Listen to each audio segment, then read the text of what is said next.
சகோதரி யார் என்று சொன்னால் சாரா லான்மன் ஸ்மித் அப்படின்னு சொல்லப்படுகிற சாரா என்கிற ஒரு சகோதரி. இவர்களை குறித்து நாம் தெரிஞ்சுக்கிடணும் அப்படின்னு சொன்னா, இவங்க அமெரிக்க தேசத்துல, அமெரிக்கான்னு சொன்னோடனே நான் இதுவரையிலும் நான் நினைச்சிட்டு இருந்ததெல்லாம் அவங்க ரொம்ப ஒரு நல்ல வளர்ந்த இடத்துல இருக்கிறவங்க, எந்த விதத்திலயும் அவங்களுக்கு குறைவுகள் இருக்காது, நல்ல தொழில் நிறைந்த இடம் அப்படின்ட்டு நான் நினைச்சிட்டு இருந்தேன். ஆனா இந்த சாரா என்கிற இந்த சகோதரி அமெரிக்க தேசத்திலேயே பிற்படுத்தப்பட்டதான சில சின்ன பிள்ளைகளை தேர்ந்தெடுத்து அதுல நிறைய பிற்படுத்தப்பட்ட இனத்துல இருந்ததான பிள்ளைகளுக்கு சுவிசேஷத்தை சொல்லவும், அவர்களுக்கு அநேக நல்ல உதவிகளை செய்யவும், அவங்களுக்கென்று ஒரு பள்ளி கல்லூரிகளை உருவாக்குறதற்கு இவர்கள் ரொம்ப பிரயாசம் எடுத்திருக்கிறார்கள். ஆனா இவங்க வாழ்ந்த வருஷமே வெறும் 34 வருஷம்தான். 1802 18ஆம் தேதி 6வது மாதத்துல பிறந்த சாரா என்று சொல்லப்படுகிற இந்த சகோதரி அமெரிக்க தேசத்துல பிறந்து தன்னுடைய 12வது வயதுல ஒரு கருத்தரங்குக்கு, ஒரு மிஷனரி கருத்தரங்குக்கு இவர்கள் சென்றிருந்த போது அங்க ஒரு மிஷனரிய குறித்ததான சம்பவத்தை அவங்க வீடியோ மூலமா காண்பித்து சொல்லி கொடுத்து கொண்டிருந்தார்கள்.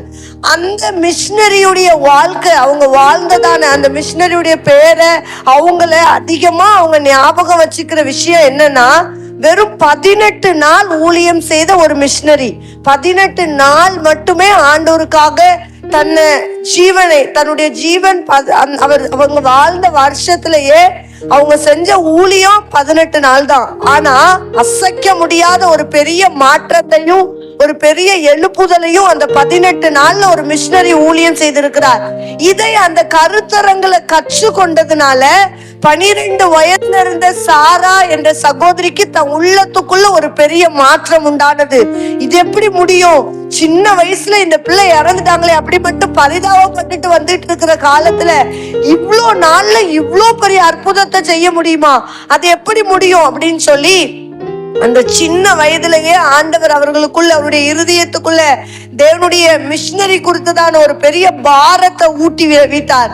அந்த கருத்தரங்குல இருந்து அவங்க திரும்பி வந்த உடனேல இருந்து அவங்க ஜெபிக்கலானாங்க. ஆண்டவரே, நான் எதுக்காக தெரிந்து கொள்ளப்பட்டேன்?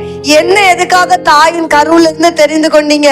நான் அந்த 12 வயசுல நான் சின்ன பிள்ளையா இருக்கிறேன், இப்பவும் என்னால ஊழியம் செய்ய முடியும்னு நான் வாஞ்சிக்கிறேன், நான் என்ன செய்யணும்னு சொல்லித்தாங்க அப்படின்னு சொல்லி அந்த நாள்ல இருந்து அவங்க ஜெபிக்க ஆரம்பிச்சாங்க. அப்படி ஜெபித்து கொண்டிருந்த அந்த சகோதரிக்கு தான் ஆண்டவர் ஒரு காரியத்தை சொல்லி கொடுத்து மிஷனரி பாரத்தை ஊட்டி சாரா என்கிற சகோதரிக்கு அமெரிக்க தேசத்துல இருக்கிறதான அமெரிக்க தேசத்தின் மொகிகா மாகாணத்துல இருக்கிறதான ஒரு சின்ன இடத்துல மாத்திரம் ஒரு சின்ன பகுதி தான். ஆனா நிறைய பிற்படுத்தப்பட்ட பிள்ளைகள் உண்டு. பெண்களுக்கு எதுவுமே தேவையில்லை அங்க, சத்தியமே அவங்களுக்கு படிக்கவும் தேவையில்லை, ஒரு வளர்ச்சியும் அவங்களுக்கு தேவையில்லை அப்படின்னு எல்லா விதத்திலையும் ஒதுக்கப்பட்டு வைத்திருந்ததான அந்த மக்கள் மத்தியில பெண்கள் மூலமாக தான் இந்த தேசமே ஒரு பெரிய மாற்றத்தை காண போகுதுங்கிற சத்தியத்தை ஒண்ணுமே தெரியாம அடிமைப்படுத்தப்பட்டு வச்சிருந்த பெண்களுக்குள்ளேயும் ஒரு உற்சாகத்தையும் ஒரு வளர்ச்சியையும் இந்த சகோதரி ஊட்டி வளர்த்தாங்க. அவங்களை எதிர்த்த ஜனத்துக்கு முன்னாடியும் ஒரு பெரிய யுத்தம் செய்து இந்த பெண்களை முன்னிறுத்த கர்த்தர் உதவி செய்தார். இந்த வாலிப வயதிலேயே ஆண்டவருக்கு தன்னை அர்ப்பணித்து ஊழியம் செய்ததான இந்த சகோதரி கிட்ட ஆண்டவர் எதிர்பார்த்த ஒரு காரியத்தை கற்று கொடுத்தார். வாலிபத்துல அவர் தன்னை ஆண்டவருக்கு ஒப்பு கொடுக்கும் போது ஆண்டவர் அவரோடு கூட இடைப்பட்ட போது சொன்ன வார்த்தை என்ன அப்படின்னு சொன்னா, கிறிஸ்தவ ஊழியம் என்பது வார்த்தையினால சொல்லுகிறதல்ல, சொல்லப்பட்ட வார்த்தையை செயலாய் மாற்றி ஆண்டவருக்காக பயன்படுவதே கிறிஸ்தவருடைய ஊழியம் அப்படின்னு சொல்லிங்கிற சத்தியத்தை தான் இந்த சகோதரிக்கு வாலிபத்திலேயே ஆண்டவர் கற்று கொடுத்தார். அது அவங்களுடைய கடைசி நிமிஷம் வரைக்கும் கடைபிடிச்சாங்க. எப்போ அந்த வார்த்தையை அவர் ஆண்டவர் கற்று கொடுத்தாரோ அன்னைக்கு தன்னுடைய வாழ்க்கையை ஒப்பு கொடுத்து அந்த வார்த்தையின்படி அவங்க எதெல்லாம் சொன்னாங்களோ அதெல்லாம் கர்த்தர் அவங்களுடைய வாழ்க்கையில செய்ய கர்த்தர் உதவி செய்தார்.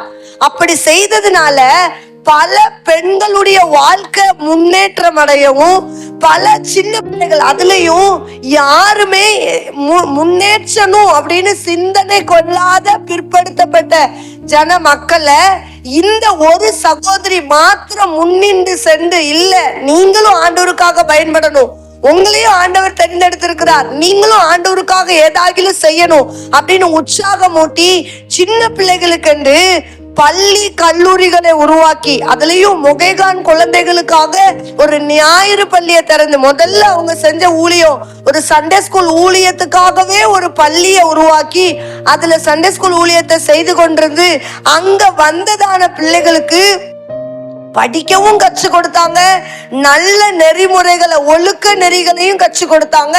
அவங்க வாழ்க்கையில முன்னேறுகிறதுக்கு தேவையான பல கைவினை பொருட்கள் செய்கிறதையும் கற்று கொடுத்தாங்க. இது அந்த சின்ன வயதுலயே இந்த பிள்ளைகள் கற்று கொண்டதுனால யாரோட தயவையும் எதிர்பார்த்து இந்த பிள்ளைகள் வளரவே இல்லை. இவங்க வளர்ந்த சின்ன வயசுல இருந்தே அவங்களுக்கு தேவையானது அவங்களே சேர்த்து கொள்ளத்தக்கதான கிருபைகளை இந்த சகோதரியுடைய முயற்சியின் மூலமாக இந்த சின்ன பிள்ளைகள் பெற்றுக்கொண்டாங்க.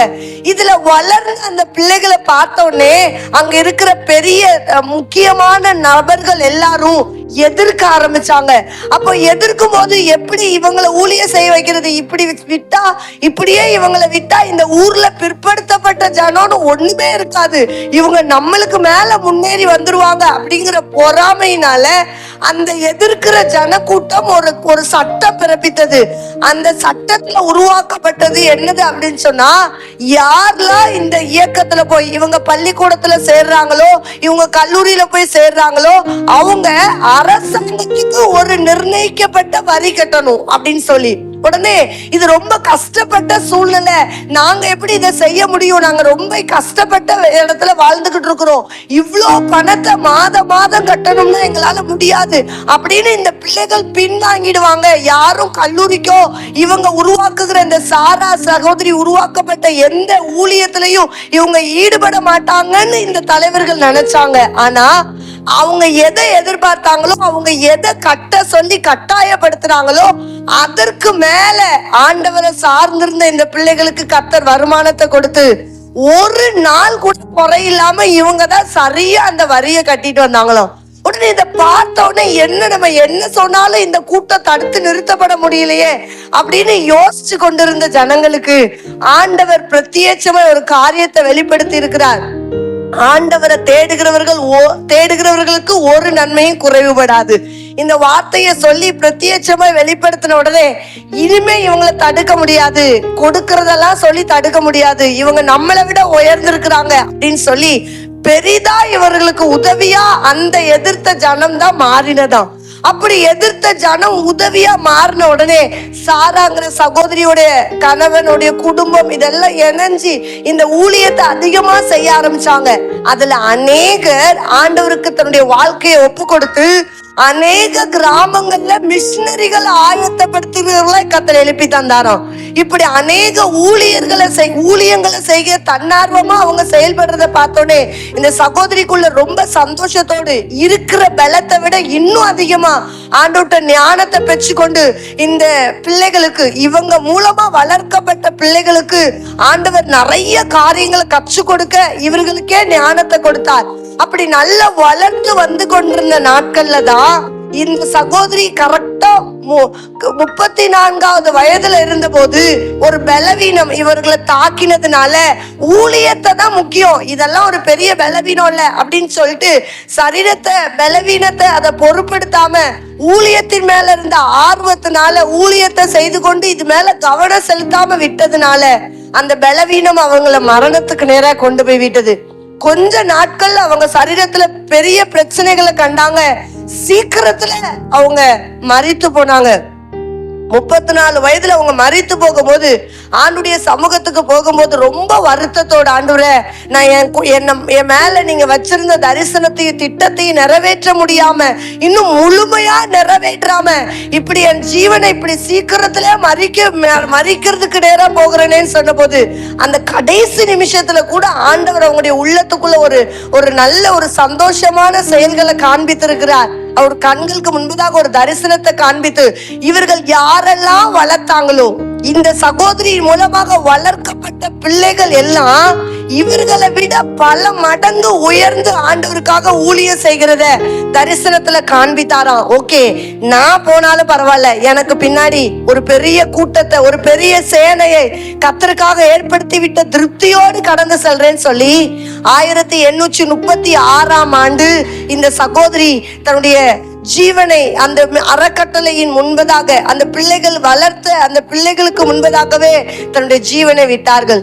இவங்க இந்த கடைசி நிமிஷத்துல அவங்க மறித்த போது எதிர்த்திட்டு இருந்த ஜனங்கள் எல்லாம் வந்து இவங்களை தூக்கி அடக்கம் பண்ணி அவங்களுக்கு சமாதானமா கடைசி காலத்துல நிறைவேற்றினாங்களாம்.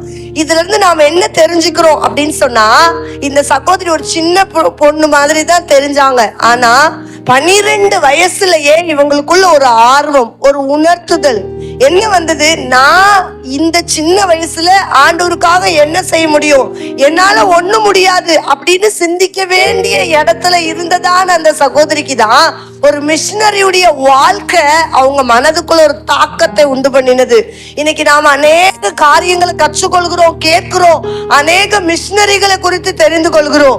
நம்ம மனதுல ஒரு தாக்கம் உண்டாக்கப்படுமானா நாமளும் நம்ம வாழ்நாள் முழுவதும் ஆண்டவருக்கு பயன்படுகிறவர்களா கர்த்தர் மாற்றுவார். அதுக்கு ஒரே ஒரு காரியம் செய்யணும். இந்த சகோதரி சொன்னது போல வார்த்தையினால, வாயினால நம்ம என்னெல்லாம் பேசுகிறோமோ அதெல்லாம் கர்த்தருடைய கிருபையினால செய்து முடிக்கிறவர்களாய் நாம மாறுவோம். கர்த்தர் நிச்சயமாய் கிரியை செய்கிறவர்களை பார்த்து கர்த்தர் பல மடங்கு ஆசீர்வதிக்க அவர் வல்லவராய் இருக்கிறார். இந்த சாரா என்கிற சகோதரி நமக்கு கற்றுக் கொடுக்கிற பாடம், ஆண்டவருக்காக நம்ம இருக்கிற ஜீவ காலத்துல ஏதோ ஒன்று நிச்சயமாய் செய்யணும். ஏன்னா நமக்கு ஜீவன் தந்த ஆண்டவர் நம்ம கிட்ட எதிர்பார்க்கிற ஒன்னே ஒன்று, நாம் வாழ்கிற காலம் ஆண்டவருக்கு பயன்படுகிறதாய் மாற வேண்டும் என்பதை மாத்திரம். அதனால ஏதாவது ஆண்டவருக்காக செய்ய முன் வருவோம். கர்த்தர் நம்மை ஆசீர்வதிப்பார். ஆமென்.